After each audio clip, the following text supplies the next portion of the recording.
अलग अलग क्यों होता है? एक ही दुख, एक जैसे हालात में कोई तो टूट कर बिखर जाता है और कोई तप कर निखर जाता है।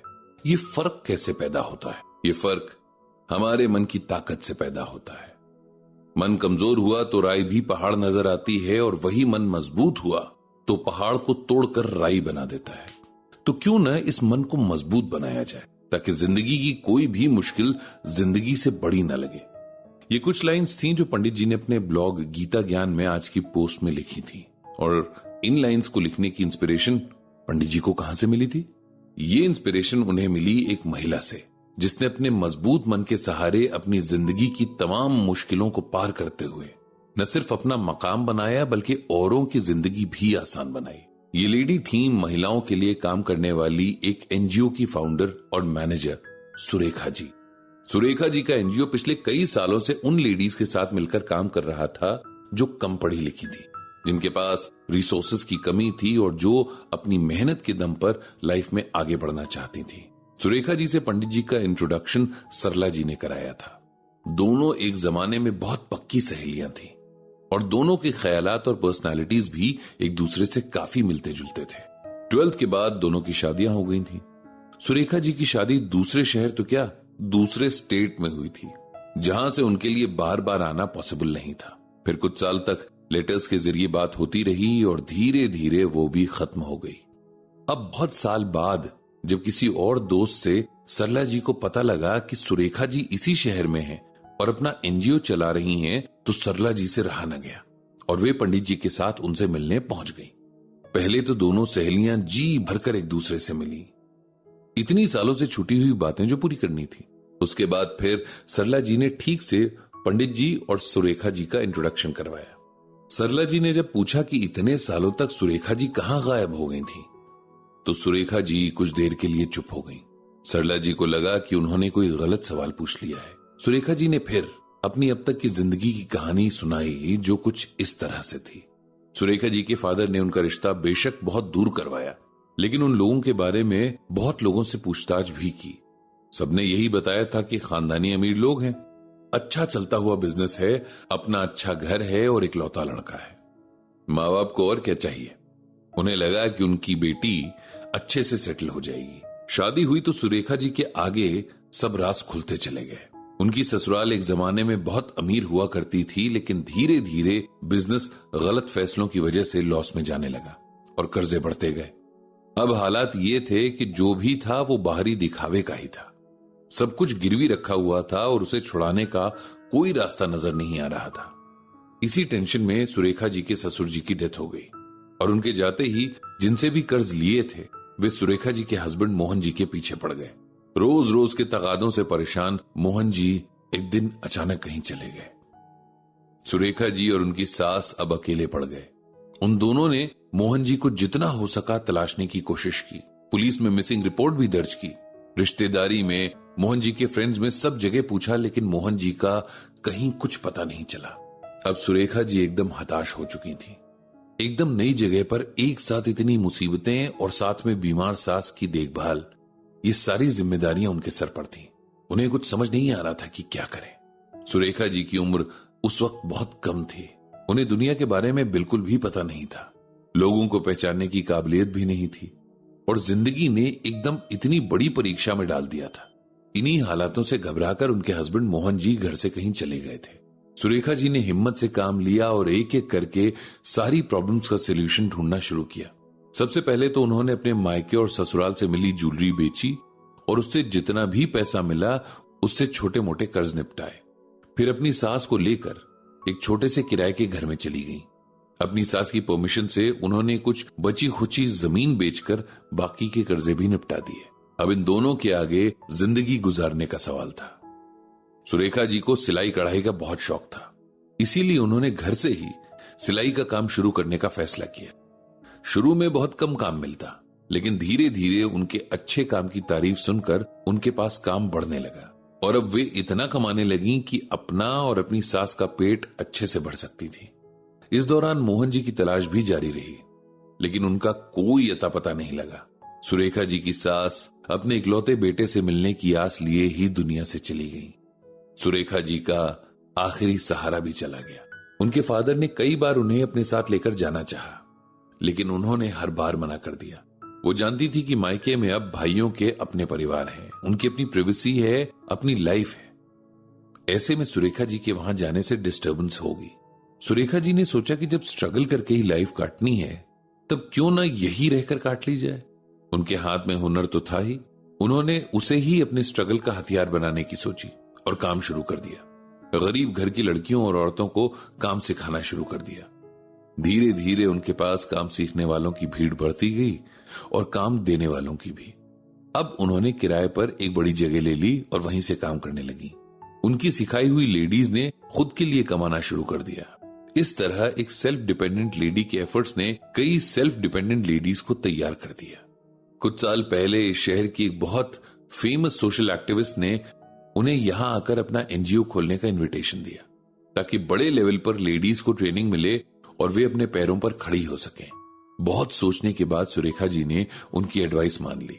आखिर ये जिंदगी जितना दूसरों के काम आए कम ही है। अब तो खैर वे सिर्फ एनजीओ का मैनेजमेंट संभालती हैं। एक अच्छे लीडर की तरह उन्होंने अपने अंडर कई लीडर्स तैयार कर दिए हैं, ताकि जब वे ना रहें तो कुछ भी ना रुके। बस यही थी मेरी कहानी, कहकर सुरेखा जी चुप हो गई। सरला जी ने उठकर सुरेखा जी को गले से लगा लिया। उन्हें अपनी दोस्त पर नाज था। सुरेखा जी की हिम्मत देखकर पंडित जी को गीता में भगवान श्री कृष्ण की कही ये बातें याद आ गईं। अंतवंत इमे देहा नित्यस्य योक्ताः शरीरिणः अनाशिनो अप्रमेयस्य तस्माद्युनोध्यस्व भारत। इस श्लोक में भगवान श्री कृष्ण अर्जुन से कहते हैं कि हे अर्जुन, इस नाश रहित यानी अजर और अमर आत्मा के ये सब शरीर यानी जिनमें भी ये जाति है नाशवान कहे गए हैं, यानी कि शरीर नष्ट हो जाते हैं। इसीलिए हे भारत, तुम युद्ध करो।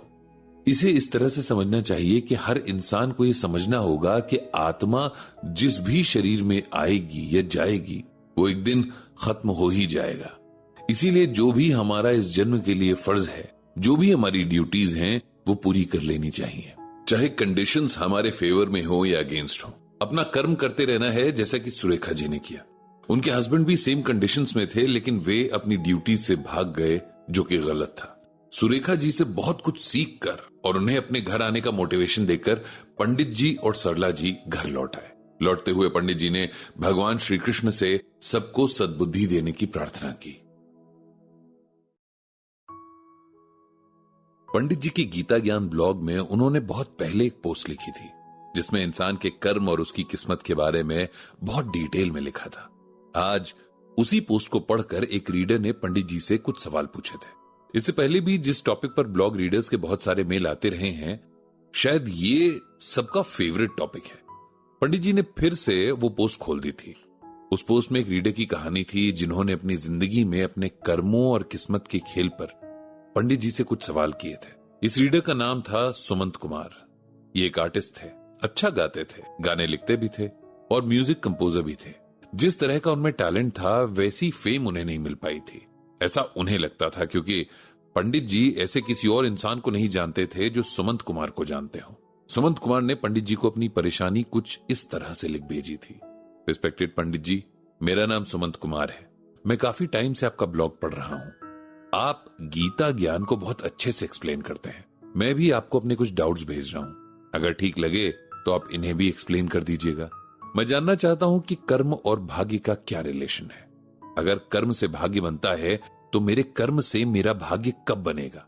मैं 3 साल का था जब मेरे पापा ने मुझे म्यूजिक सीखने में लगा दिया। वो खुद बहुत अच्छा गाते थे। उनका सपना भी था कि मैं बहुत बड़ा आर्टिस्ट बनूं। उसके लिए उन्होंने मुझे बेस्ट फैसिलिटीज दिलवाई। मैं छोटी सी उम्र से लगातार प्रैक्टिस करता रहा। मेरे पापा ही मेरे टीचर थे और बहुत स्ट्रिक्ट टीचर थे। उन्होंने एक रूटीन सेट किया था जिसमें कोई ढील नहीं देते थे। सुबह 4 बजे जाग जाना, रोज रियाज करना, खाने पीने का बहुत ध्यान रखना। मेरा पूरा बचपन और टीनेज इसी सब में निकल गई। थोड़ा बड़ा हुआ तो पापा मुझे अपने साथ शोज में ले जाने लगे। मेरी आवाज की तारीफ सब करते थे, लेकिन मेरे पापा को उसमें कमी ही नजर आती थी। उन्हें लगता था कि मुझे बहुत ज्यादा मेहनत की जरूरत है। मुझे परफेक्ट बनाने की सनक में उन्होंने मेरा जीना मुहाल कर दिया। सुबह से शाम तक बस रियाज ही रियाज। बाहर की दुनिया से मेरा कनेक्शन लगभग काट ही दिया गया। मेरा स्कूल छुड़वा दिया और मैंने हमेशा प्राइवेट एग्जाम दिए। मैं जितना ज्यादा प्रैक्टिस करता, पापा को उतनी ही प्रैक्टिस की और जरूरत महसूस होती। शुरू में तो माँ ने उनका साथ दिया, लेकिन धीरे धीरे उन्हें यह समझ आ रहा था कि ये टॉर्चर है। उन्होंने पापा को टोकना शुरू कर दिया, जिससे उनके बीच झगड़े होने लगे। अब तो मेरे घर में जो इकलौती चीज मुझे पसंद थी वो भी नहीं रही, और वो चीज थी घर की शांति। कभी कभी पापा जब अच्छे मूड में होते तो मुझे समझाते, मुझे बताते कि जिस तरह का कंपटीशन बाहर है उसमें जीतने के लिए मुझे अपने आप को उन सबसे बेहतर बनाना होगा, और बेहतर बनाने का एक ही तरीका है, प्रैक्टिस। मैं पापा का कंसर्न समझता था, लेकिन उन्होंने कभी भी ये नहीं समझा कि मैं एक इंसान भी था, एक बच्चा जिसके लिए खेलना, स्कूल जाना और दोस्त बनाना भी उतना ही जरूरी था जितना कि अपना और उनका सपना सच करना। फिर एक दिन पापा अपने ऑफिस से बहुत खुश लौटे। उन्होंने बताया कि अगले महीने एक बहुत बड़ा सिंगिंग कंपटीशन है और मुझे उसमें पार्टिसिपेट करना है। अगर उसमें मेरी परफॉर्मेंस अच्छी रही तो पूरे देश में मेरी एक पहचान बन जाएगी। मैंने भी पूरे जोश के साथ इस कंपटीशन की तैयारी शुरू कर दी। मैं किसी भी तरह उस कंपटीशन को जीतना चाहता था और पापा के मुंह से एक बार वेल डन सुनना चाहता था। मेरी मदर भी मुझे पूरी तरीके से एनकरेज कर रही थी। फिर वो दिन भी आ गया जब हमें कंपटीशन के लिए जाना था। कंपटीशन दूसरे शहर में था और हम तीनों को एक दिन पहले निकलना था। बिल्कुल सही वक्त पर हम घर से निकले, लेकिन वो सही वक्त सिर्फ घड़ी में था। भाग्य में शायद वो सबसे बुरा वक्त था। रेलवे स्टेशन के रास्ते पर पता नहीं कहां से एक तेज भागती हुई कार आई और जिस रिक्शे से हम जा रहे थे उससे टक्कर मार गई। उस एक्सीडेंट में मुझे और मां को बहुत चोटें आईं, पापा को भी हल्की खरोंचें आईं। इस तरह हम कंपटीशन में शामिल होने से चूक गए। इस बात का दुख मुझे तो था ही, पापा को तो बहुत ज्यादा था। ठीक होने के बाद मेरा रूटीन फिर शुरू हो गया। मैं अब पापा के साथ छोटे मोटे प्रोग्राम्स में जाने लगा। वहां अप्रिसिएशन तो बहुत मिलती थी, लेकिन कोई ऐसा प्लेटफॉर्म नहीं मिल पा रहा था जहां मुझे अपने टैलेंट को प्रेजेंट करने का सही मौका मिलता। पापा को शायद कभी ये बात समझ ही नहीं आए कि ऑडियंस तो ऑडियंस होती है, क्या आम और क्या खास। सुनने वाले को आपकी आवाज पसंद आनी चाहिए और वो सीधे दिल से निकलनी चाहिए। उनकी जिद की वजह से मुझे अब चिढ़ होने लगी थी। मैंने अपनी लाइफ का सबसे खूबसूरत हिस्सा म्यूजिक को दे दिया था। उससे भी पापा सैटिस्फाइड नहीं थे। पता नहीं उन्हें क्या चाहिए था। फिर एक दिन लाइफ ने मुझे एक और चांस दिया। हमारे शहर में एक बहुत बड़े क्लासिकल सिंगर आ रहे थे। मुझे उनके प्रोग्राम के बीच में गाने का मौका मिलने वाला था। इस चांस के लिए मेरे पिता ने बहुत कोशिश की थी। मैं भी इस प्रोग्राम को लेकर बहुत एक्साइटेड था। इतने बड़े सिंगर के प्रोग्राम में गाना अपने आप में बहुत बड़ा चैलेंज था और बहुत बड़ी अपॉर्चुनिटी भी। लेकिन किस्मत यहां भी अपना खेल खेल गई और प्रोग्राम से 2 दिन पहले ही मुझे तेज बुखार हो गया। हालत इतनी खराब थी कि हॉस्पिटल में एडमिट होना पड़ा। उस दिन का पापा का निराश चेहरा आज भी मैं नहीं भूलता। उन्हें इस बात की फिक्र नहीं थी कि मुझे क्या हुआ है, बल्कि इस बात का दुख था कि इतना बड़ा मौका मेरे हाथ से निकल गया था। उसके बाद हमारे बीच काफी चीजें बिगड़ गईं। मैं अब अपनी लाइफ के लिए सेकंड ऑप्शन भी ढूंढना चाहता था। मैं भी अपनी एज के बाकी लड़कों की तरह एक नॉर्मल लाइफ जीना चाहता था। मैंने अपने लिए काम ढूंढना शुरू कर दिया और छोटे छोटे कैफेज में लाइव गाना शुरू कर दिया। लोकल रेडियो में एड्स के लिए जो जिंगल बनते हैं उन्हें भी गाना शुरू कर दिया। ये सब देखकर मेरे फादर को बहुत दुख होता था, लेकिन मैंने भी सोच लिया था कि अब अपनी लाइफ अपने हिसाब से जीनी है। इसी दौरान एक दिन हार्ट अटैक से पापा की डेथ हो गई। हमारे बीच कभी बाप बेटे वाला कंफर्ट नहीं था, लेकिन मैं उनसे प्यार करता था। वो एक बेहद मेहनती इंसान थे। उन्होंने पहले खुद पर और फिर मुझ पर बहुत मेहनत की, लेकिन उन्हें इसका फल नहीं मिला। आप बताते हैं कि गीता में भगवान श्री कृष्ण कर्म और फल की बात करते हैं। कर्म से भाग्य बनता है ये भी कहते हैं, लेकिन हमारे साथ ऐसा क्यों हुआ? हमने तो भरपूर कर्म किया, मेहनत की, लेकिन उसका फल न मेरे पापा को मिला न मुझे। इस पर गीता के हिसाब से आपका क्या कहना है? सुमंत के इस सवाल के जवाब में पंडित जी ने उसे श्रीमद् भागवत गीता में से ये श्लोक लिखा, न कर्मणाम न रंभान नैष्कर्म्यम पुरुषो अश्नुते न च संन्यासना देव सिद्धिम समधिगच्छति। इस श्लोक में भगवान श्री कृष्ण अर्जुन से कहते हैं कि हे अर्जुन, इंसान न तो बिना कर्म किए कर्म बंधनों से मुक्त हो सकता है और न ही कर्मों के त्याग से सफलता को प्राप्त कर सकता है। सिंपल वर्ड्स में अगर हम इसका मतलब समझने की कोशिश करें तो भगवान ये कह रहे हैं कि कर्म करना सबसे जरूरी है, क्योंकि बिना इसके कोई भी मुक्त नहीं हो सकता है। एक इंसान के वश में सिर्फ अपना कर्म करना है। उसका फल क्या मिलता है, कब मिलता है, ये उसके कंट्रोल से बाहर की बात है। इसे आप ऐसे समझें कि आपका कर्म था अपने म्यूजिक के गिफ्ट को और अच्छे से यूटिलाइज करना। आपने और आपके फादर ने नो डाउट बहुत मेहनत की, लेकिन आप भूल गए कि आपके हाथ में सिर्फ कर्म करना है। उसका फल कब मिलेगा, कैसे मिलेगा, ये आप तय नहीं कर सकते। अपनी शुरुआती मेहनत के बाद जब आपको फल नहीं मिला तो आपने कर्म करना ही छोड़ दिया। आपको अपने कर्म पर टिके रहना चाहिए था। बेशक जिंदगी की जरूरतें भी अपनी जगह हैं, लेकिन उनके साथ साथ उस चीज को भी साथ लेकर चलना था जिस पर आपने अपना इतना टाइम लगाया था। कर्म का फल वैसे भी तुरंत नहीं मिलता है, लेकिन मिलता जरूर है। कर्म करते हुए सिर्फ कर्म पर फोकस करना हमें गीता सिखाती है। फल की चिंता नहीं करनी है, तभी तो हम अपना बेस्ट दे सकते हैं। इस बात के साथ ही पंडित जी ने अपनी बात खत्म कर दी। प्यार क्या है? क्या सच्चे प्यार जैसी कोई फीलिंग होती भी है? क्या कोई किसी से, चाहे कोई भी रिश्ता हो, उसमें अनकंडीशनल प्यार कर सकता है? और सबसे बड़ी बात कि ये कैसे पता चलेगा कि जिसे आप प्यार समझ रहे हैं वो प्यार है या मोह, यानी कि अट्रैक्शन? इन दोनों के बीच एक बहुत पतली सी लाइन होती है जो अक्सर नजर नहीं आती। जिंदगी भर हम अट्रैक्शन को प्यार का नाम देते रहते हैं, जबकि सच कुछ और ही होता है। पंडित जी ने अपनी ब्लॉग की आज की पोस्ट का सब्जेक्ट यही चुना है। क्या गीता हमें प्यार और मोह का फर्क करना सिखाती है? बिल्कुल सिखाती है। पंडित जी को इस टॉपिक का ख्याल अपने पड़ोस में रिसेंटली शिफ्ट हुए सीमा और विवेक को देखकर आया। सीमा और विवेक की शादी को अभी मुश्किल से 6 महीने ही हुए हैं। सरला जी ने बताया कि दोनों ने लव मैरिज की है, घर वालों की मर्जी के अगेंस्ट जाकर। विवेक किसी प्राइवेट कंपनी में सेल्स मैनेजर है और सीमा एक प्राइवेट स्कूल में पढ़ाती थी, लेकिन फिलहाल उसने काम छोड़ रखा है। सरला जी की तो पर्सनालिटी ही ऐसी है कि सबको उनमें अपनी मां नजर आती है। और फिर सीमा तो अभी अभी अपना घर परिवार छोड़कर आई है, इसलिए उसे अपने लोगों की, खासकर अपनी मां की याद आना नेचुरल है। ऊपर से सरला जी इतने प्यार से बोलती हैं और इतनी केयर करती हैं कि कोई भी उन्हें अपना सब कुछ मान सकता है। इसी अपनेपन में सीमा ने सरला जी को अपने और विवेक के बारे में सब सच बता दिया था। सीमा और विवेक बचपन से एक दूसरे को जानते थे। एक ही कॉलोनी में रहते हुए, एक साथ खेलते हुए बड़े हुए थे। उनकी फैमिलीज के बीच एक बहुत बड़ा डिफरेंस था। सीमा के पेरेंट्स का बैकग्राउंड बहुत अच्छा था। उसके दोनों पेरेंट्स गवर्नमेंट जॉब में थे। सीमा का एक भाई भी था जो आर्मी में था। एक ही बेटी होने और छोटी होने की वजह से वो सबकी बहुत लाडली थी। उसकी फरमाइश पूरी करने में उसके पेरेंट्स के बीच कंपटीशन रहता था कि कौन उसकी फरमाइश पहले पूरी करेगा। इधर विवेक के घर का माहौल एकदम अलग था। वो 4 बहनों का सबसे बड़ा भाई था। उसके फादर एक मामूली से क्लर्क थे और उसकी माँ घर के खर्च पूरे करने के लिए सिलाई का काम करती थी। विवेक के ऊपर अपनी और परिवार की बहुत जिम्मेदारियां थीं। दोनों कब एक दूसरे से प्यार में पड़ गए उन्हें पता ही नहीं चला। सीमा को ओवर कॉन्फिडेंस था कि उसकी हर जिद की तरह उसके पेरेंट्स इस जिद को भी आराम से मान लेंगे, और विवेक को लगता था कि सीमा के आने से उसकी जिम्मेदारियों में हाथ बटाने वाला कोई आ जाएगा। कॉलेज खत्म हुआ तो अपनी जरूरतों को पूरा करने के लिए विवेक ने सेल्स मैनेजर की जॉब कर ली और सीमा ने घर से निकलने के बहाने के लिए स्कूल टीचर की। सीमा को कभी भी जॉब करने की इच्छा नहीं थी, क्योंकि उससे ये मेहनत और सरदर्द वाले काम नहीं होते थे। उसे तो बस विवेक से मिलने का बहाना चाहिए था। ऐसी ही एक मुलाकात के दौरान किसी जानने वाले ने सीमा और विवेक को साथ देख लिया और ये बात उनके घर वालों तक पहुंच गई। सीमा के पेरेंट्स ने तो सीमा को इतना डांटा और धमकाया कि एक बार के लिए तो वो डरी गई थी। उन लोगों ने विवेक और उसके पेरेंट्स को बहुत धमकाया। विवेक के पेरेंट्स ने उसे बहुत समझाया कि उसे अभी अपने बारे में न सोचकर अपनी बहनों के बारे में सोचना चाहिए।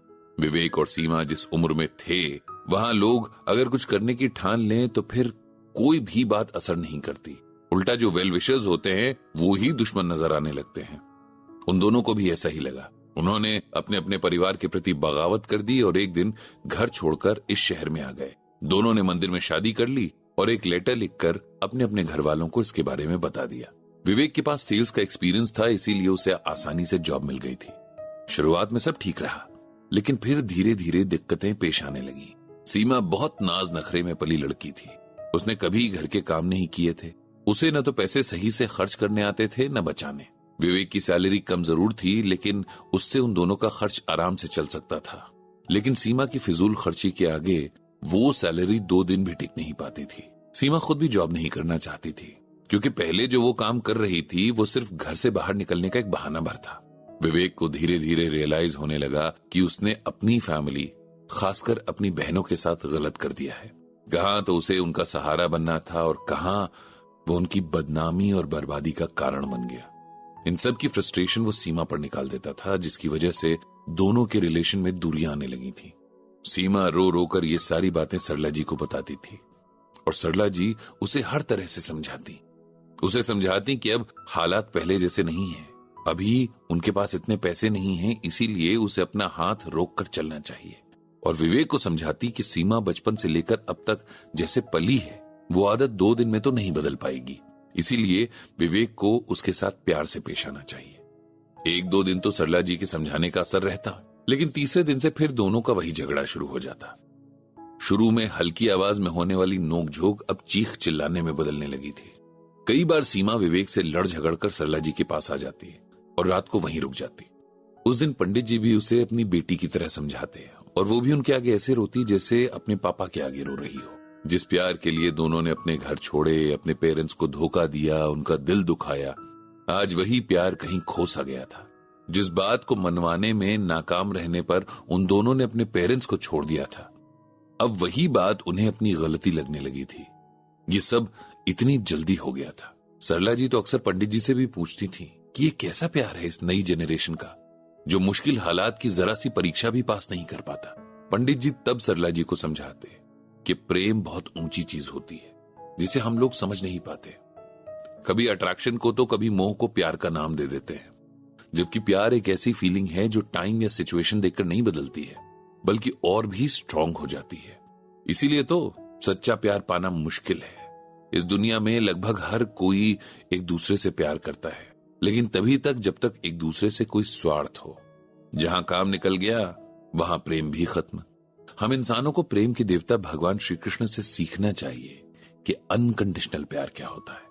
ऐसा प्यार जो उन्होंने मां यशोदा से और नंद बाबा से किया, राधा रानी से किया, दोस्त सुदामा से किया और सारे गोकुल के ग्वाल बालों, गायों और नदी नालों से किया। गीता में भी भगवान श्री कृष्ण ने हमें सच्चे प्यार के बारे में बताया है। उन्होंने कहा है कि पत्रम पुष्पम फलम तोयम यो में भक्त्या प्रयच्छति तदहम भक्त्यम उपहयतम अश्नामि प्रयतात्मनः। इसका मतलब यह है कि जो कोई भक्त मेरे लिए प्रेम से पत्र यानी पत्ती, पुष्प, फल, जल आदि अर्पण करता है, उस शुद्ध बुद्धि निष्काम प्रेमी भक्त का प्रेम पूर्वक अर्पण किया हुआ वो पत्र, पुष्प आदि में सगुण रूप से प्रकट होकर प्रीति सहित खाता हूँ। सिंपल लैंग्वेज में कहें तो भगवान कह रहे हैं कि मैं प्रेम को महसूस करता हूँ। उसके लिए मुझे किसी भी दिखावे की जरूरत नहीं है। जो मुझसे प्रेम करते हैं उनसे मैं कभी कुछ एक्सपेक्ट नहीं करता। उनका चढ़ाया हुआ साधारण चढ़ावा भी मुझे बहुत पसंद आता है। इस तरह भगवान भी बिना किसी स्वार्थ, एक्सपेक्टेशन और दिखावे के प्यार की बात करते हैं। अगर इसे हम ठीक से समझ पाए तो सच्चे प्यार को भी महसूस कर पाएंगे। पंडित जी ने भगवान श्री कृष्ण से सबके मनों में प्रेम भर देने की प्रार्थना की।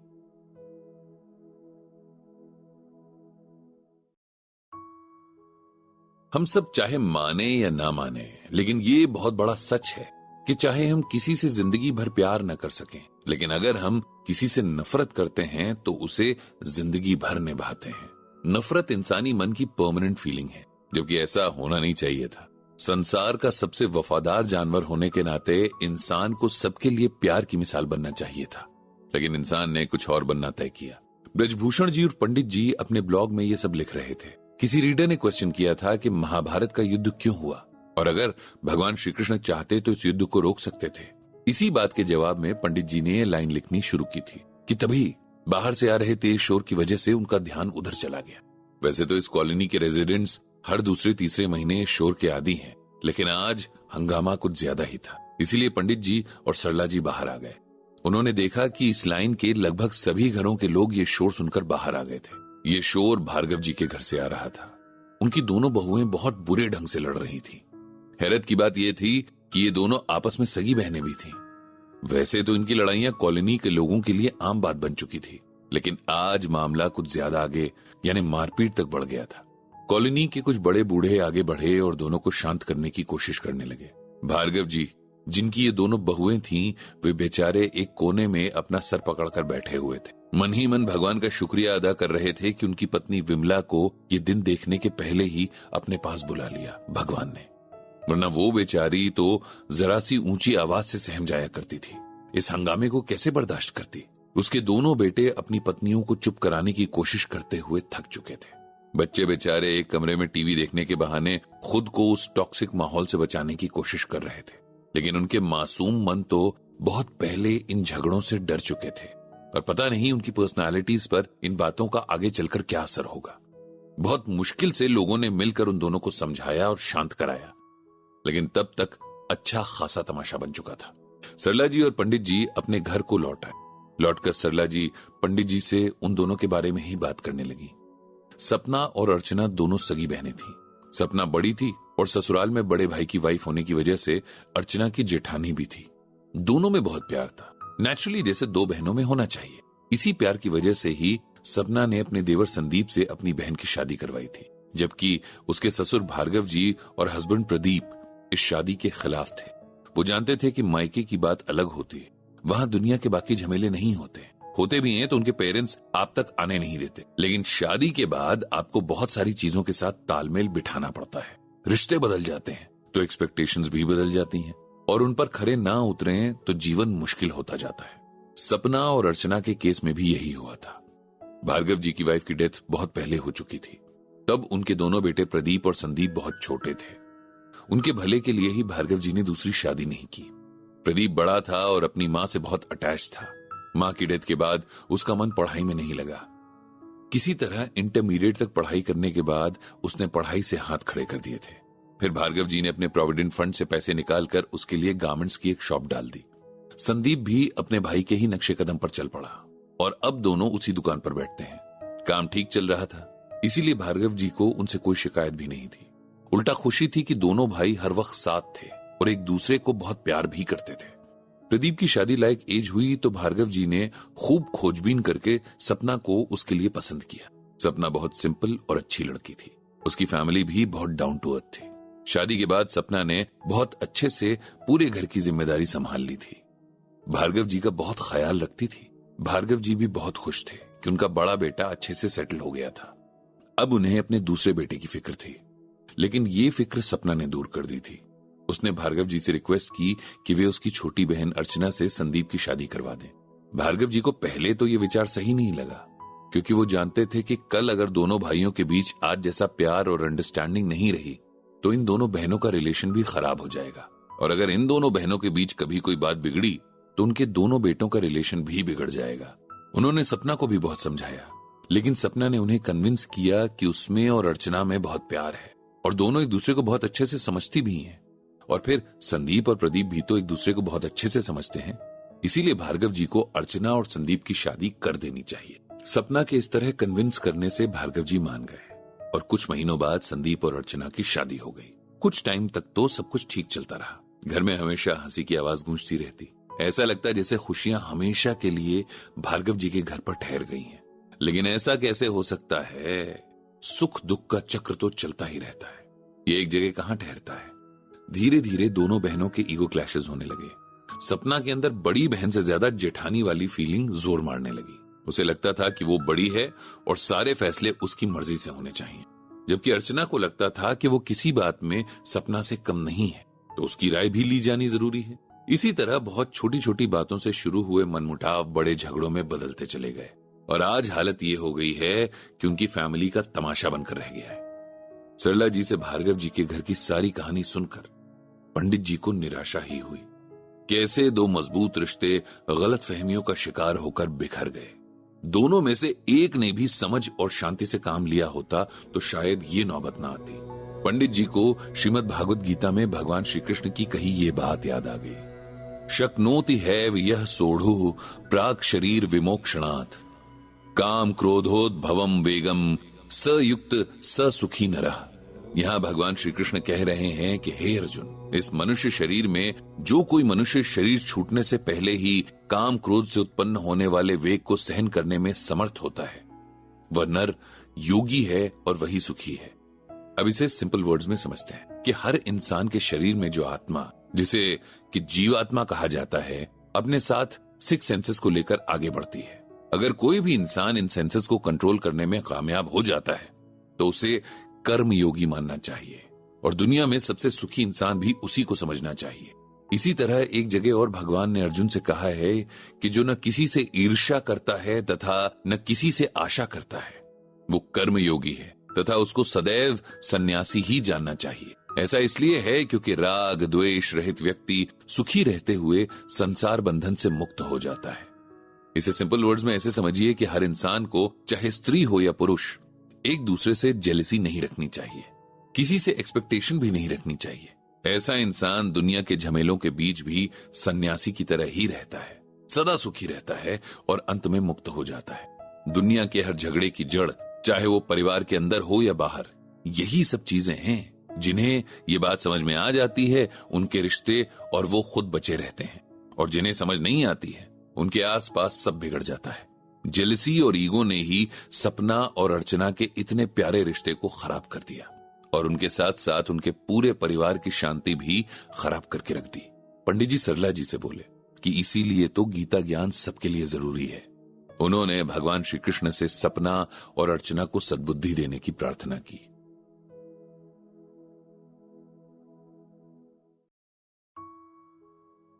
पंडित जी कुछ दिन पहले गीता ज्ञान के एक सेशन के लिए गए थे।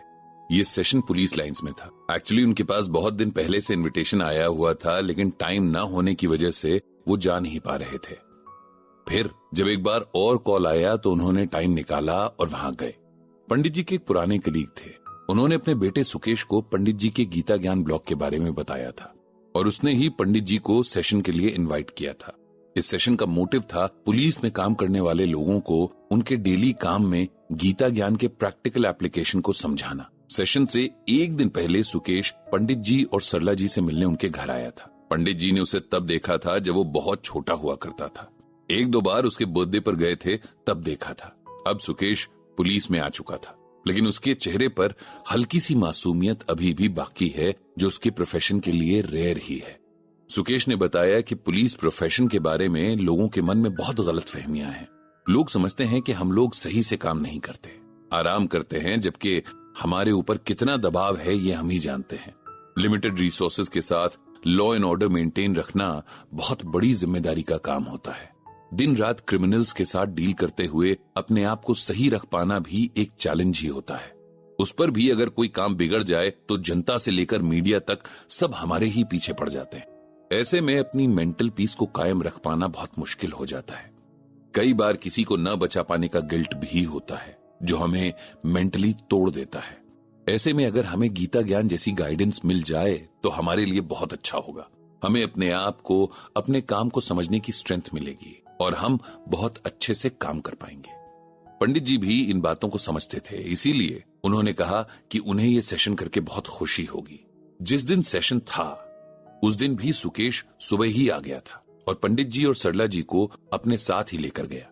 एक अच्छे खासे बड़े ऑडिटोरियम में सेशन का अरेंजमेंट था। बहुत सारे पुलिस वाले वहां जमा थे, उनके साथ उनकी फैमिलीज भी थीं। पंडित जी ने शायद इतने बड़े क्राउड को इससे पहले कभी सेशन नहीं दिया था। सुकेश ने स्टेज पर जाकर बड़े सम्मान के साथ पंडित जी और सरला जी को बुलाया और उनका इंट्रोडक्शन करवाया। उसके बाद उसने पंडित जी से रिक्वेस्ट की कि वे अपने सेशन को शुरू करें।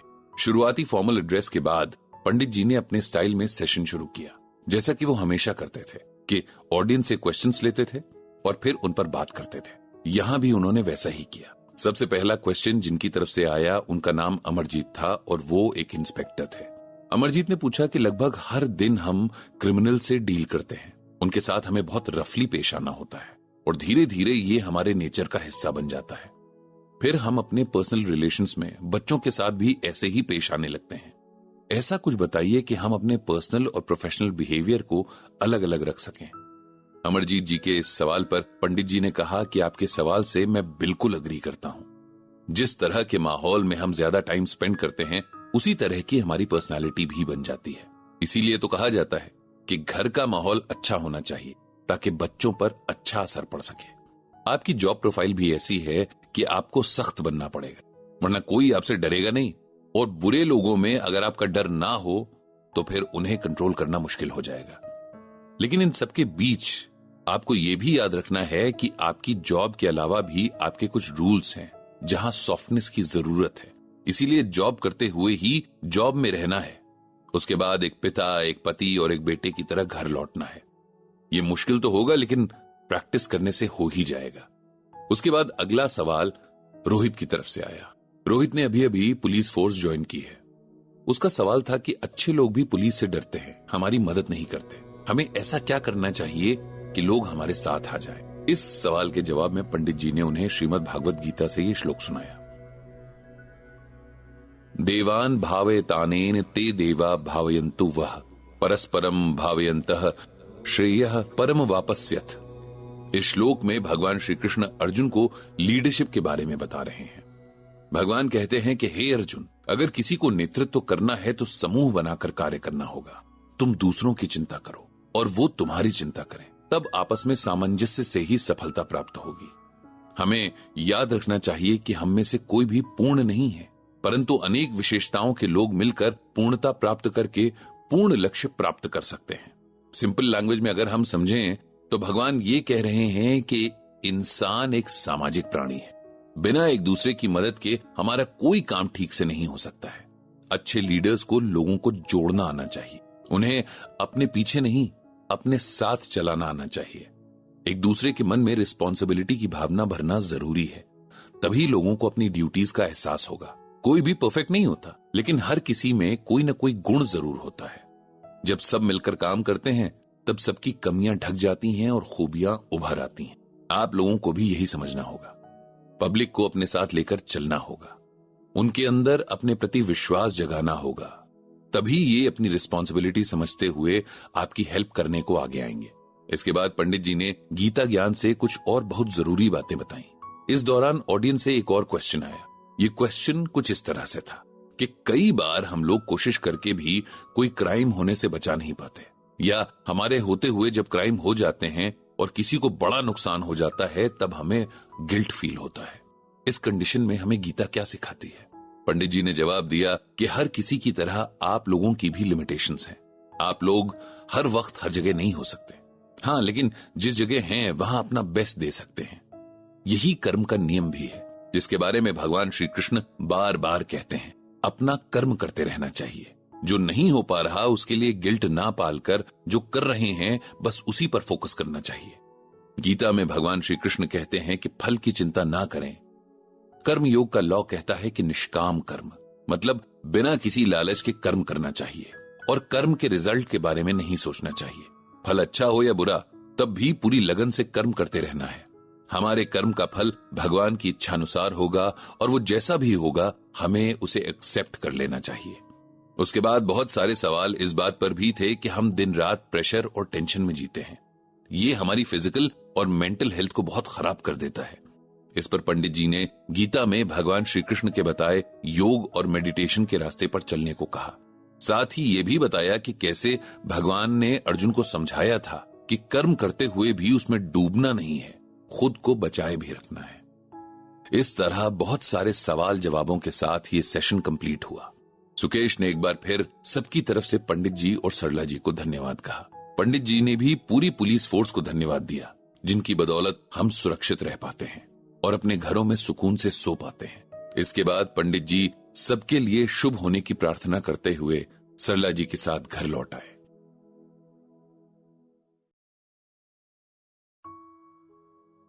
जब इंसान सुख में होता है, खुश होता है, तब उसे लगता है कि ये समय हमेशा ऐसा ही रहेगा।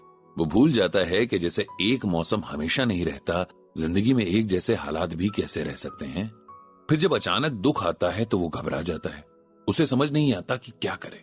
गीता हमें सुख और दुख में समान रहना सिखाती है। ब्रिजभूषण जी और पंडित जी के गीता ज्ञान ब्लॉग का मकसद ही लोगों तक गीता ज्ञान को पहुंचाना है, उस लैंग्वेज में जिसे वो समझते हैं। इस कोशिश में कई बार वो कामयाब होते हैं तो कई बार नहीं हो पाते हैं, लेकिन इन सबसे जरूरी बात यह है कि वे कोशिश करते रहते हैं लगातार। कल उनके ब्लॉग की एक पोस्ट पढ़कर एक रीडर ने उन्हें मेल किया है। इस मेल के साथ उन्होंने एक प्रॉब्लम लिख भेजी है और साथ में पूछा है कि उस प्रॉब्लम का गीता ज्ञान के जरिए सोल्यूशन बताइए। मेल कुछ इस तरह से था। रिस्पेक्टेड पंडित जी, मैं आपके ब्लॉग को बहुत लंबे टाइम से पढ़ रहा हूं। गीता को समझने में इस ब्लॉग ने मेरी बड़ी हेल्प की है। बहुत सारी बातें जो अब तक समझ नहीं आती थीं, अब समझ में आने लगी हैं। जब भी लाइफ में कोई प्रॉब्लम आती है या कोई ऐसी सिचुएशन आती है जिसका सोल्यूशन मुझे समझ नहीं आता, तो मैं श्रीमद् भागवत गीता पढ़ना शुरू कर देता हूं कि भगवान श्री कृष्ण ने उसमें इस सिचुएशन के लिए क्या कहा है। लेकिन अब एक ऐसी सिचुएशन आ गई है जिसमें मुझे तुरंत सोल्यूशन की जरूरत है। इसीलिए मैं ये मेल आपको लिख रहा हूं ताकि गीता ज्ञान के थ्रू आप मुझे सही रास्ता दिखा सके। पंडित जी, मेरा नाम नवीन कुमार है और मैं एक डॉक्टर हूं। पिछले कई सालों से अपने क्लिनिक में मैं प्रैक्टिस कर रहा हूं। मैं रोज कई पेशेंट्स को देखता हूं। पूरी कोशिश करता हूं कि उनकी तकलीफ को समझ सकूं और दूर कर सकूं। अपनी लिमिटेशंस के बावजूद अपना बेस्ट देने की कोशिश करता हूं। लेकिन अब मैं एक ऐसी सिचुएशन में हूं जहां मेरे इतने सालों के पेशेंट हैंडलिंग का एक्सपीरियंस काम नहीं आ रहा है। मैं पहली बार डर रहा हूं कि क्या होगा, क्योंकि इस बार मेरा कोई अपना बीमार है और बहुत ज्यादा बीमार है। मैं अपनी वाइफ नीता की बात कर रहा हूं। उसे कुछ ही दिन पहले कैंसर डायग्नोज हुआ है। नीता सिर्फ मेरी वाइफ नहीं है, सुख दुख की साथी भी है। हमने जिंदगी का सबसे बुरा और सबसे अच्छा टाइम एक दूसरे के साथ बिताया है और अब वो इतनी परेशानी में अकेली है। मुझे समझ नहीं आता कि मैं कैसे रिएक्ट करूं। नीता मुझे तब मिली थी जब मैं कुछ नहीं था। मेरे पास मेरे सपनों के अलावा और कुछ भी नहीं था। उसने मेरे सपनों में यकीन दिखाया और यकीन दिलाया कि मैं उन्हें सच कर सकता हूं। वो मेरे साथ मेडिकल एंट्रेंस की ट्यूशन लेती थी। उसके और मेरे बैकग्राउंड में जमीन आसमान का फर्क था। उसके पापा बहुत बड़े बिल्डर थे और मेरे पापा एक छोटी सी किराना शॉप चलाते थे। नीता को मेडिकल में जाने का शौक नहीं था। वो सिर्फ अपने पेरेंट्स की इच्छा की वजह से कोचिंग ले रही थी। उसके पिताजी इतने केपेबल थे कि किसी भी कॉलेज में उसका डोनेशन देकर एडमिशन करवा सकते थे। मेरा हाल यह था कि गवर्नमेंट सीट निकालने के बाद भी मुझे फीस का अरेंजमेंट करने में दिक्कत हो रही थी। नीता और मेरी अच्छी दोस्ती हो गई थी। मैंने उससे अपने बारे में कुछ भी नहीं छिपाया था। उसने मुझे बार बार यही कहा कि मेरा फोकस स्टडीज पर होना चाहिए और उसके अलावा मुझे कुछ नहीं सोचना चाहिए। जब मेरे एंट्रेंस का रिजल्ट आया तो मेरी रैंक बहुत ज्यादा अच्छी तो नहीं थी, लेकिन ठीक ठाक आ गई थी। और नीता की रैंक तो ऐसी थी ही नहीं कि उसे गवर्नमेंट सीट मिल पाती। मेरे पेरेंट्स बहुत खुश थे, लेकिन अब भी वही प्रॉब्लम थी कि बहुत कम होते हुए भी कॉलेज और हॉस्टल की फीस भरने के लिए उन्हें कर्ज लेना पड़ता, क्योंकि ऑलरेडी मेरी कोचिंग पर काफी पैसे खर्च हो चुके थे। ऐसे में नीता ने मेरी सारी टेंशन दूर कर दी।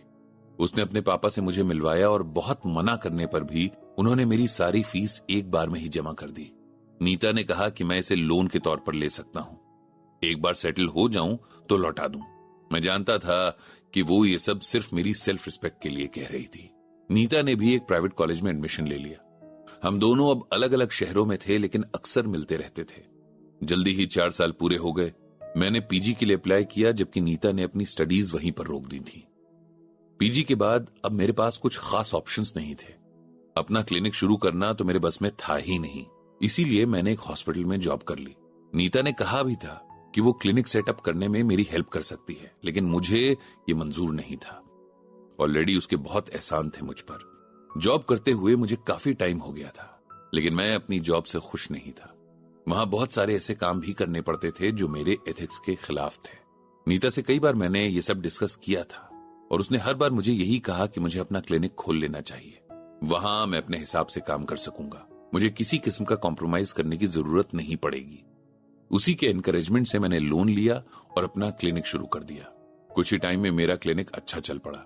मैंने नीता के फादर के पैसे लौटा दिए और बदले में उनसे नीता को मांग लिया। उसके फादर को शायद मेरे ब्राइट फ्यूचर पर यकीन था, इसीलिए वे आसानी से मान भी गए। इस तरह नीता और मेरी शादी हो गई। नीता ने एक अच्छी वाइफ का रोल बहुत अच्छे से निभाया। उसने हर कदम पर मेरा साथ दिया, मेरी फैमिली को संभाला और मुझे कभी भी अपने नोबल प्रोफेशन में भटकने नहीं दिया। वो बिल्कुल भी लालची नहीं है, उल्टा मुझे हमेशा कहती रहती है कि मुझे गरीब लोगों के इलाज के लिए पैसे नहीं लेने चाहिए। हमारी 2 बेटियां हैं, दोनों के लिए वो बहुत अच्छी माँ है। उसने अपनी दोनों बेटियों को इंडिपेंडेंट बनाया है और रिस्पॉन्सिबल भी। आज मैं जो कुछ भी हूं उसी की बदौलत हूं और अब उसे इतने दर्द में देखकर मुझसे बर्दाश्त नहीं हो रहा। मैंने हजारों लोगों का इलाज किया है, लेकिन उसे बीमार देखकर मेरी सारी हिम्मत जवाब देने लगी है। पंडित जी, आप ही बताइए कि मैं इससे कैसे बाहर निकलूं। मैं चाहता हूं कि मैं नीता की कमजोरी न बनकर उसकी हिम्मत बढ़ाऊं, उसका जितना भी टाइम बचा हो उसे खुशियों से भर दूं, लेकिन मैं ये कर नहीं पा रहा हूं। ये पूरा मेल पढ़ने के बाद पंडित जी ने नवीन जी को जवाब लिखा। प्रिय नवीन जी, मैं आपकी सिचुएशन समझ रहा हूं, लेकिन इसे एक्सेप्ट करने के अलावा आपके पास कोई रास्ता नहीं है, क्योंकि जब आप प्रॉब्लम को एक्सेप्ट कर लेंगे तभी उसके सोल्यूशन की तरफ देखेंगे। श्रीमद् भगवद गीता में भगवान श्री कृष्ण ने कहा है, अशोच्या नन्वशोचस्त्वम प्रज्ञावादांश्च भाषसे गत सून गता सूंश्च नानुशोचन्ति पंडिताः। इसका अर्थ है कि भगवान श्री कृष्ण अर्जुन से कहते हैं, हे अर्जुन, तुम उस बात का गम मना रहे हो जिसका नहीं मनाना चाहिए, और पंडिताई की बातें कर रहे हो, लेकिन जिनकी जान चली गई उनके लिए पंडित या ज्ञानी लोग शोक नहीं करते। यहां भगवान का पंडित से मतलब ज्ञानी इंसान है। भगवान कहते हैं कि जिसे आत्मा और शरीर का रिलेशन पता है वो कभी भी जिंदा या मरे हुए के लिए शोक यानी दुख नहीं करेगा। जब हम जानते हैं कि आत्मा अमर है, एक शरीर से दूसरे शरीर में उसे जाना ही है, तब दुख क्यों है और किसके लिए है? उस शरीर के लिए जिसे एक न एक दिन मिटना ही है, किसी जन्म में जल्दी तो किसी में देर से, लेकिन मिटना है। इसीलिए आप भी इन बातों को समझते हुए अपनी पत्नी के साथ अच्छा समय बिताइए और बाकी कुछ भी अपने मन में मत लाइए। इतना लिखकर पंडित जी ने मेल भेज दिया।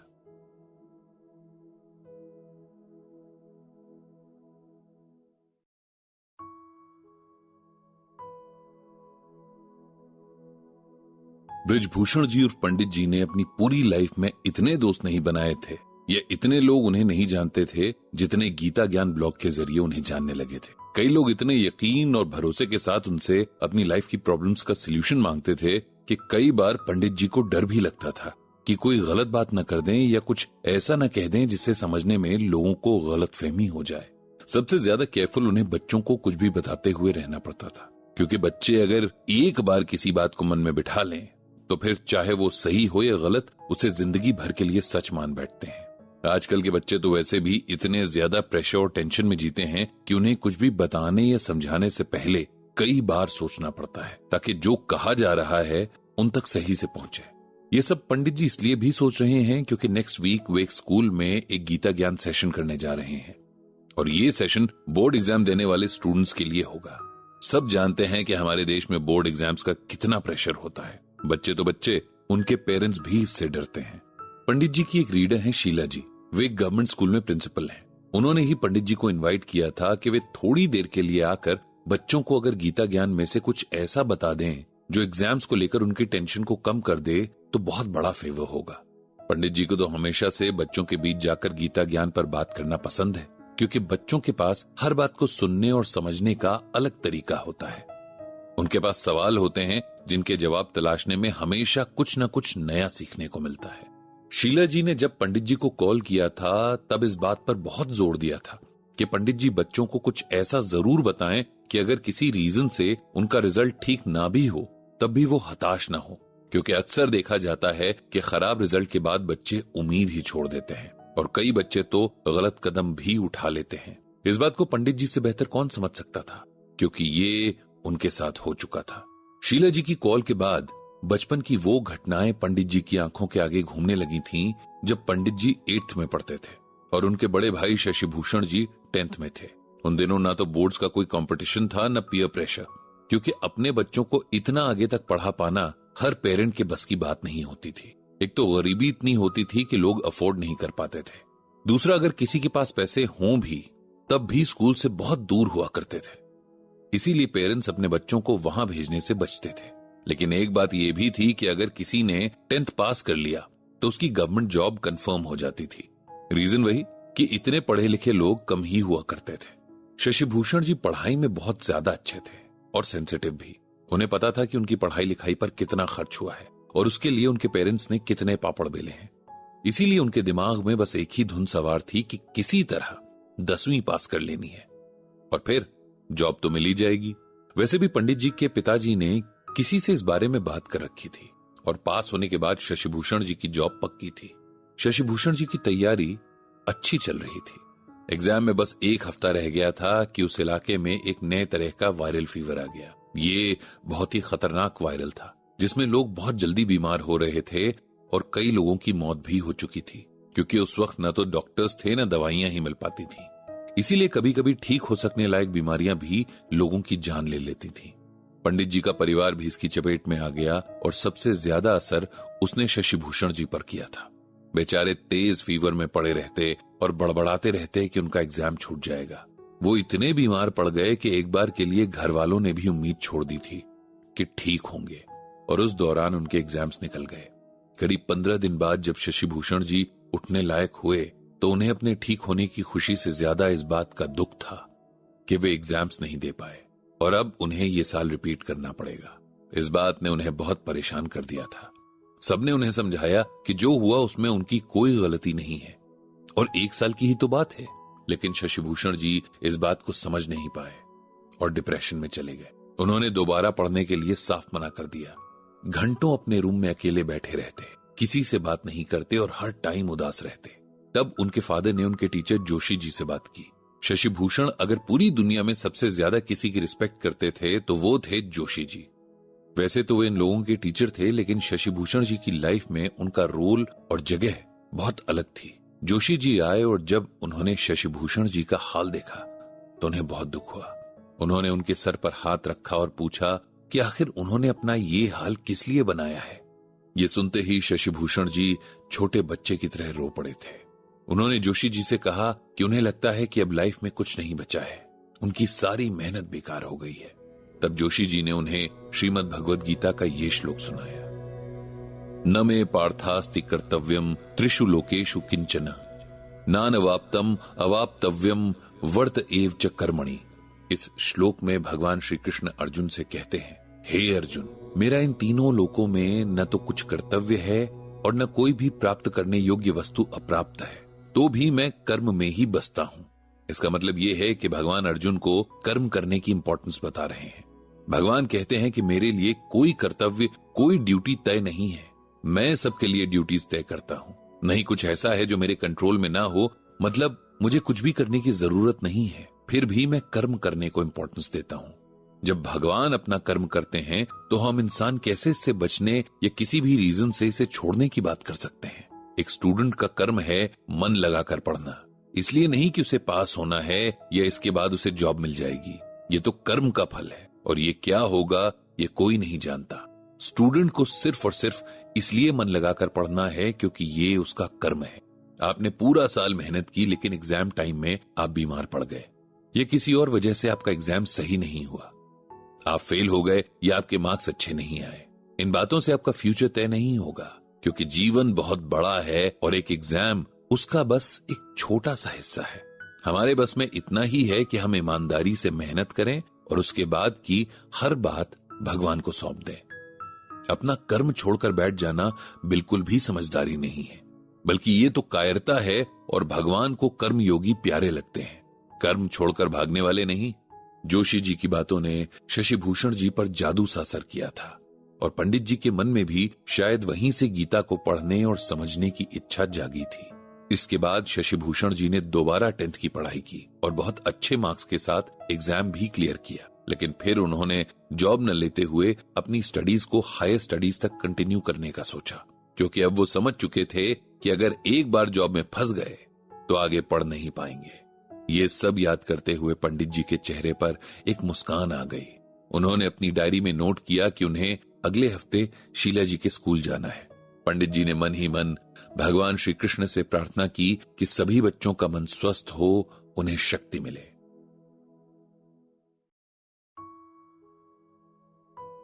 अक्सर लोग कहते हैं कि बाकी सबके लिए तो जिंदगी बहुत आसान है, बस उनके लिए ही भगवान ने बहुत मुश्किलें बनाई हैं। मजे की बात यह है कि लगभग हर इंसान कभी न कभी ये शिकायत करता मिल जाएगा। जब हम मुश्किल वक्त में होते हैं तब अपनी परेशानियां और दूसरों का सुख देखते हैं, लेकिन जब हम अच्छे वक्त में होते हैं तब इसके लिए उस शक्ति का शुक्रिया अदा नहीं करते जो इस दुनिया को चलाती है। इंसानों की पहली पीढ़ी से ऐसा ही होता आया है। यही एक बात है जो हमने कभी नहीं सीखी। इसी सोच में डूबे हुए पंडित जी अपने बरामदे में बैठे हुए शाम की चाय पी रहे थे। आज सरला जी घर पर नहीं थी, सुबह से अपनी फ्रेंड रीमा जी के घर गई हुई हैं और पंडित जी चाय के साथ उनका इंतजार कर रहे हैं।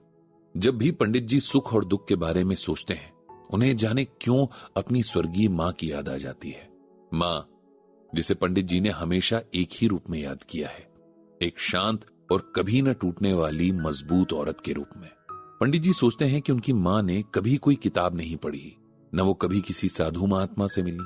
रामायण और गीता भी घर के बड़े बूढ़े जितना सुना देते उतनी ही सुनी होगी, लेकिन जीवन की जितनी समझ उनकी मां को थी वो बहुत मुश्किल से लोगों में देखने को मिलती है। उस जमाने में ज्यादातर लोगों की जॉइंट फैमिलीज होती थी। पंडित जी की फैमिली भी एक जॉइंट फैमिली थी और पंडित जी के पापा सबसे बड़े भाई थे, इसीलिए फैमिली की ज्यादा रिस्पॉन्सिबिलिटी उनके ही ऊपर थी। पंडित जी को याद आता है कि कैसे उनकी मां पूरे परिवार के काम करती थी। उस टाइम में न तो गेहूं पीसने की चक्की होती थी, न घर पे कोई इलेक्ट्रिक गैजेट। सब कुछ अपने हाथों से करना पड़ता था। 4 बजे सुबह माँ जाग जाती और साथ में पंडित जी और उनके भाई शशिभूषण जी को भी जगा देती।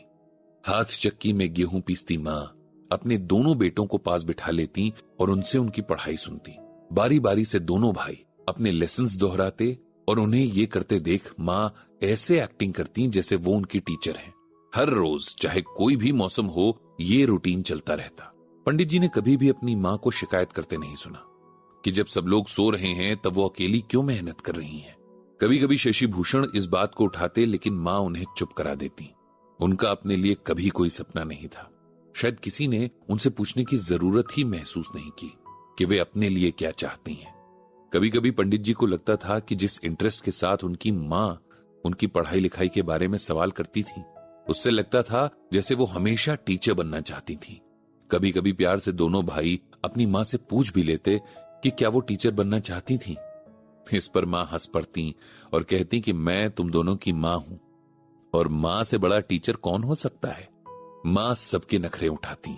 कौन क्या खाएगा, क्या पहनेगा, इन सब की जिम्मेदारी भी माँ के ही सिर पर होती। सुबह से शाम तक एक पैर पर खड़ी रहकर माँ पूरे घर में घूमती रहती, लेकिन कभी उनके चेहरे पर कोई शिकन नहीं आई। घर में कई मुश्किलें आई, लेकिन माँ हमेशा चट्टान की तरह पिताजी के पीछे खड़ी रहती। जाने कितने सुख दुख उन दोनों ने एक दूसरे के सहारे काट दिए। कितने शादी ब्याह और नामकरण माँ ने कभी अपनी ज्वेलरी बेचकर तो कभी अपना मन मारकर बचाए पैसों से निपटा दी। पंडित जी को अच्छे से याद है कि जब उनकी नानी की डेथ हुई थी और वे लोग माँ के साथ ननिहाल गए थे, तब वहां बेतहाशा रोते मामा को माँ ने कैसे समझाया था, कैसे उन्हें कहा था कि उनके इस तरह रोने से नानी की आत्मा को भी शांति नहीं मिलेगी। और ये तब था जबकि नानी और माँ के बीच में बहुत प्यार था। नानी के जाने पर माँ का इस तरह स्ट्रांग बने रहना बहुत इंस्पायरिंग था। जब दादी बीमार पड़ी थी, तब माँ ने एक छोटे बच्चे की तरह उनकी देखभाल की। हर वक्त उनके पास बैठी रहती, उनकी हर जरूरत का ख्याल रखती। दादी कभी कभी उन पर चिल्लाती, खाना फेंक देती, लेकिन माँ को मैंने कभी उनसे नाराज होते नहीं देखा। फैमिली में जितने भी मेंबर्स थे, वे सब माँ को फॉर ग्रांटेड लेते थे। कभी ये नहीं सोचते कि उनके आराम का टाइम है या जो काम कोई भी कर सकता है वो माँ ही क्यों करें। कभी कभी हम दोनों भाइयों को माँ के सीधेपन से गुस्सा भी आ जाता था, लेकिन माँ हमें हर बार की तरह शांत करा देती थी। सुख और दुख में एक जैसे कैसे बने रहना है, ये कोई भी हमारी माँ से सीख सकता था। अफसोस कि जब तक इन बातों की समझ आई, बहुत वक्त बीत चुका था। जब गीता ज्ञान को पढ़ा और समझा, तब पंडित जी को समझ आया कि ये सब बिना पढ़े भी उनकी माँ इसे जी रही थी। सही मायने में कैसे गीता को अपनी लाइफ में अप्लाई करना है, ये सिखा रही थी।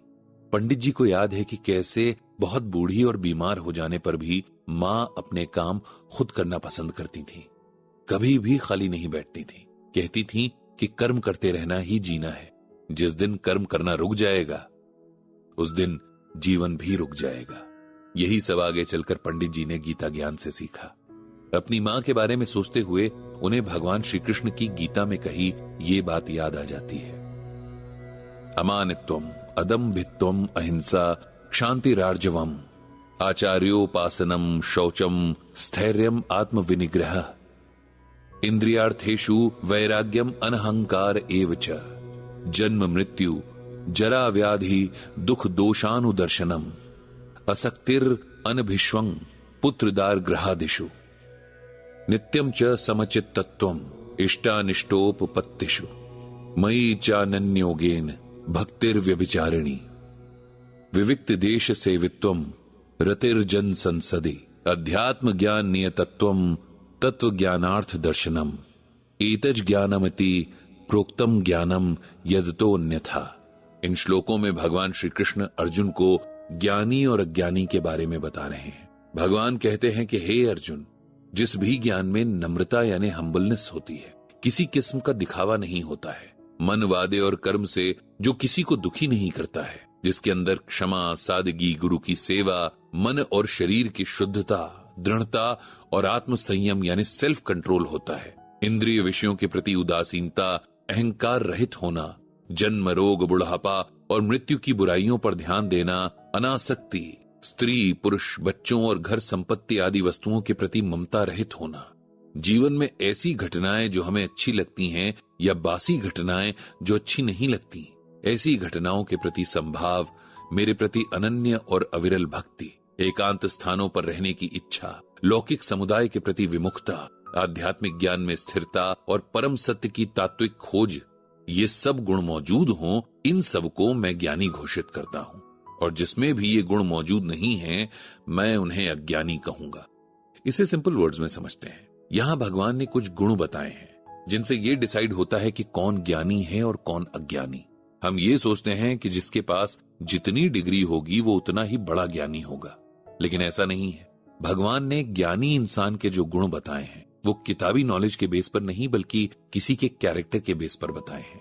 भगवान कहते हैं कि हम्बलनेस यानी दूसरों को रिस्पेक्ट देना, दूसरों को कम से कम जानबूझकर दुख देना, दूसरों को माफ करने की ताकत, सिंप्लिसिटी और सेल्फ कंट्रोल होना जिस व्यक्ति में होता है वही व्यक्ति ज्ञानी होता है, जो अपनी सेंसेस को अपने कंट्रोल में रख सकता है, जिसे किसी इंसान या चीज का मोह नहीं होता, हर तरह की सिचुएशंस में एक जैसा रहने की समझ, मेरे प्रति अनकंडीशनल भक्ति, ये नहीं कि कुछ अच्छा हो जाए तो भगवान की जय और कुछ बुरा हो जाए तो मुझसे यकीन ही उठ जाए। जिसको मेरे पास आने की इच्छा हो ऐसे इंसान को मैं ज्ञानी कहूंगा, और जिसमें ये गुण नहीं है वो मेरे लिए अज्ञानी है। इस तरह से जब पंडित जी देखते हैं तो उन्हें अपनी मां ज्ञानी ही लगती हैं, जिन्होंने बिना कुछ पढ़े या समझे भगवान की बात को न सिर्फ समझ लिया था बल्कि अपने जीवन में भी उतार लिया था। पंडित जी ये सब सोच ही रहे थे कि सरला जी आ गईं। पंडित जी ने उनसे रीमा जी के हालचाल पूछे और फिर वे दोनों अंदर चले गए। पंडित जी ने मन ही मन भगवान श्री कृष्ण से अपनी मां की आत्मा को उनके चरणों में जगह देने की प्रार्थना की। जाने अंजनी स्टोरी चैनल पर बने रहने के लिए आपका धन्यवाद। आगे की ऑडियो सुनने के लिए हमारे चैनल पर बनी रहिए।